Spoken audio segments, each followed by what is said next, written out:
मित्रांनो, जोपर्यंत तुमचा बाप आहे, जिवंत आहे, तोपर्यंत तुमचा दरारा आहे.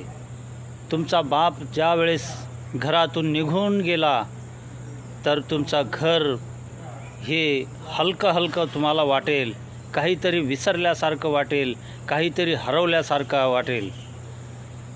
नातेवाईक, मित्रमंडळी हे तुमच्या तोंडावरून हात फिरवतील, ते त्यांच्या स्वार्थासाठी, पण तुमचा बाप तुमच्या थोबाडीत मारेल, पण ते तुमच्या भविष्य घडवण्यासाठी मारत असतो. म्हणून मित्रांनो, पोरांनो, बापावर प्रेम करा, बापाला जपा. बाप हा तुमचं पाठराखण असते. बाप ही मोठी शक्ती असते आणि त्या शक्तीच्या जोरावर तुम्ही कोणतीही समस्या असो, तुम्ही ती काबीज करू शकता.